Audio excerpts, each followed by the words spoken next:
بسم اللہ الرحمن الرحیم۔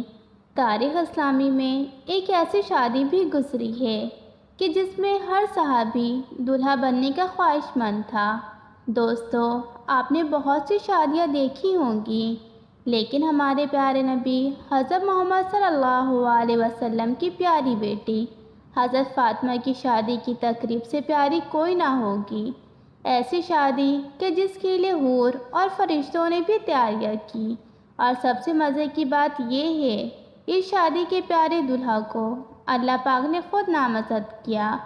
خدا کی قسم، دنیا بھر میں ایسی کوئی شادی نہ گزری ہوگی۔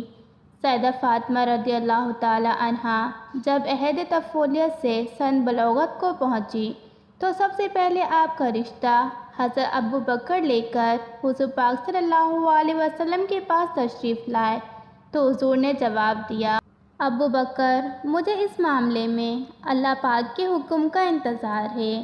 اس کے بعد حضرت عمر اور دیگر صحابی بھی حضرت فاطمہ کا رشتہ لے کر نبی کی بارگاہ اقدس میں حاضر ہوئے، لیکن سب کو یہی جواب ملا کہ مجھے اس معاملے میں حکم الہی کا انتظار ہے۔ کچھ دن بعد حضرت عبد الرحمن بن عوف اور دیگر کچھ صحابہ نے شیر خدا حضرت علی کو مشورہ دیا کہ اے علی، اب آپ بھی جائیں، سب کو انکار ہو چکا ہے، لیکن جو آپ کی نسبت نبی پاک کے ساتھ ہے وہ کسی اور کی نہیں تھی۔ حضرت علی رضی اللہ تعالی عنہ رسول اللہ صلی اللہ علیہ وسلم کی خدمت میں گئے کہ اتنی دیر میں اللہ کے محبوب نے فرمایا، اے علی، آج تمہارا آنا کیا فاطمہ کے رشتے کے لیے ہے؟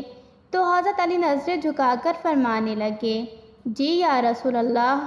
حضور صلی اللہ علیہ وسلم نے ان کی درخواست قبول فرمائی اور ارشاد فرمایا، اے علی، گھریلو ضروریات کی کوئی چیز تمہارے پاس ہے جس سے تم وسیلہ بناؤ؟ حضرت علی رضی اللہ تعالی عنہ نے فرمایا، میرے پاس ایک تلوار، ایک اونٹ اور ایک ذرہ ہے۔ نبی کریم صلی اللہ علیہ وسلم نے فرمایا، تلوار کی تمہیں ضرورت ہے، ہر وقت جہاد کے لیے تیار رہتے ہو، اور اونٹ تمہاری سواری کے لیے ہے، وہ بھی ضروری ہے۔ میں تیری طرف سے ذرہ پر اکتفا کرتا ہوں، اور اے علی، تجھے بشارت ہو کہ اللہ تعالیٰ نے تیرا اور فاطمہ کا نکاح آسمان میں باندھ دیا ہے۔ اس کے بعد نبی کریم صلی اللہ علیہ وسلم نے صحابہ کرام رضی اللہ تعالی عنہ کی مجلس میں مسجد میں حضرت علی کا نکاح حضرت فاطمہ سے کر دیا۔ حضرت فاطمہ کا حق مہر ڈھال مقرر ہوا۔ جب نبی کریم صلی اللہ علیہ وسلم اپنے گھر تشریف لے گئے اور نکاح کا اعلان فرمایا تو پھر حضرت علی سے فرمایا کہ اپنی یہ ڈھال لے جا کر فروخت کر دو اور اس کی قیمت لے آؤ۔ حضرت علی نے یہ ڈھال 400 درہم سے 500 درہم میں فروخت کر دی۔ اب حضرت فاطمہ کی رخصتی سے متعلق مختلف روایت ہیں۔ کچھ روایت میں ہے کہ رخصتی 1 ماہ بعد ہوئی، کچھ میں ہے کہ 7.5 ماہ بعد رخصتی ہوئی، لیکن زیادہ تر یہی ہے کہ نکاح کے تقریباً 10 مہینے بعد حضرت سیدہ فاطمہ کی رخصتی ہوئی۔ رخصتی کا واقعہ کچھ اس طرح ہے کہ حضرت علی کے بھائی حضرت عقیل حضرت علی سے کہنے لگے کہ میرے لیے یہ سب سے بڑی خوشی ہے کہ پیغمبر کی لاڈلی بیٹی سے آپ کا نکاح ہوا ہے۔ اے علی، اب آپ کو چاہیے کہ ان کو اپنے گھر لے آئیں۔ حضرت علی فرمانے لگے کہ مجھے یہ بات کرتے شرم آتی ہے۔ خیر، دونوں بھائی مل کر حضور سے رخصتی کی بات کرنے نکل پڑے۔ راستے میں ان کی ملاقات حضرت ایمن سے ہو گئی۔ جب ان کو بتایا گیا تو انہوں نے کہا کہ مردوں کی نسبت ان معاملوں میں عورتوں کی باتیں زیادہ مؤثر ہوتی ہیں۔ چنانچہ حضرت ایمن نبی پاک کی تمام ازواج مطہرات کو لے کر حضرت عائشہ کے گھر پہنچ گئی، جہاں پر نبی کریم صلی اللہ علیہ وسلم اس وقت تشریف فرما تھے۔ ان لوگوں نے نبی کریم صلی اللہ علیہ وسلم کے چاروں طرف بیٹھ کر عرض کی، یا رسول اللہ صلی اللہ علیہ وسلم، ہمارے ماں باپ آپ صلی اللہ علیہ وسلم پر قربان، ہم ایک اہم معاملے میں آپ صلی اللہ علیہ وسلم کے پاس حاضر ہوئی ہیں۔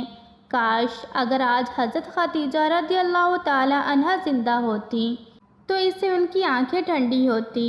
حضرت سلمہ فرماتی ہیں، جب ہم نے حضرت خدیجہ رضی اللہ تعالی عنہا کا تذکرہ کیا تو آپ صلی اللہ علیہ وسلم آپ دیدہ ہو گئے اور ارشاد فرمایا، خدیجہ کی مثال کون ہو سکتا ہے؟ اس نے میری اس وقت تصدیق کی جب سب نے مجھے جھٹلا دیا اور اپنے مال سے میرے دین و دنیا کے معاملات میں میری امداد کی۔ تو حضرت سلمہ نے عرض کی، یا رسول اللہ، آپ صلی اللہ علیہ وسلم کے چچا زاد اور دینی بھائی حضرت علی اپنی بیوی حضرت فاطمہ کی رخصتی چاہتے ہیں۔ تو آپ صلی اللہ علیہ وسلم نے حکم فرمایا، ایمن کو علی کو بلانے کے لیے بھیج دو۔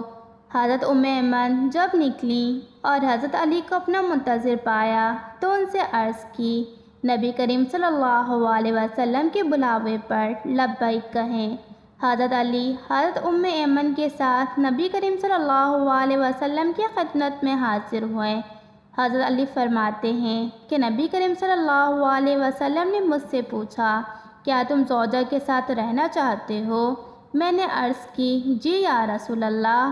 آپ صلی اللہ علیہ وسلم نے ارشاد فرمایا، بڑی محبت و عزت سے، انشاءاللہ عز و جل آج رات سے تم اپنی زوجہ کے ساتھ رہا کرو گے۔ رخصتی کی رات نبی کریم صلی اللہ علیہ وسلم نے اپنی لخت جگر کو ایک نیا جوڑا عطا فرمایا۔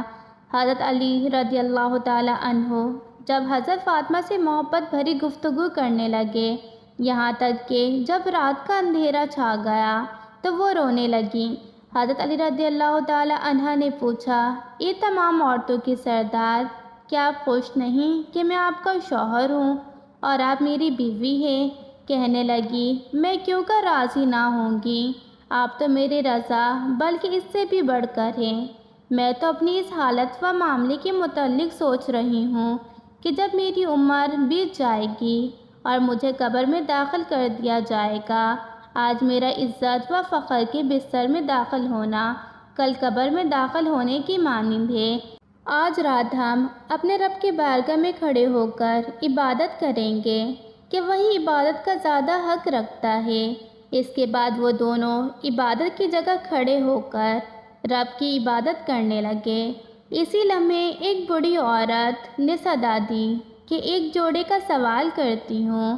حضرت فاطمہ نے یہ سنا تو آپ قرآن کی آیت یاد آ گئی، تم ہرگز نیکی کی منزل تک نہیں پہنچ سکتے جب تک کہ اپنی محبوب چیزوں میں سے راہ خدا میں انفاق نہ کرو۔ آپ نے شب زفاف میں ہی اپنا شادی والا جوڑا جو نبی کریم صلی اللہ علیہ وسلم نے انہیں دیا تھا اس بڑھیا سائل کو دے دیا۔ اللہ اکبر۔ چنانچہ حق زوجت ادا کرنے سے پہلے ابتدائی 3 دن ان دونوں مقدس ہستیوں نے دن روزے میں اور رات عبادت الہی میں بسر کیے۔ شادی کے کچھ ہی عرصے بعد نبی پاک حضرت فاطمہ کی جدائی اور دوری کی وجہ سے پریشان رہنے لگے، اس لیے سوچا کہ بیٹی اور داماد کو گھر میں ہی جگہ دے دی جائے۔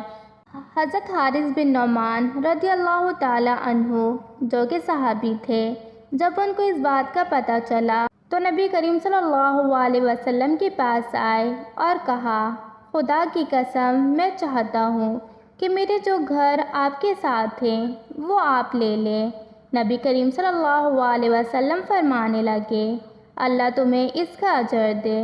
اس طرح سے حضرت علی اور حضرت فاطمہ نبی کریم صلی اللہ علیہ وسلم کے ہمسائے بن گئے۔ آئے دوستو، اللہ پاک سے دعا کرتے ہیں کہ اس عظیم اور پاک شادی کے صدقے سے جن لوگوں کے رشتوں میں رکاوٹ ہے، اللہ پاک وہ دور فرما کر سب کو اچھا اور نیک شریک حیات عطا فرمائے۔ کمنٹ سیکشن میں آمین لکھنا مت بھولیے گا۔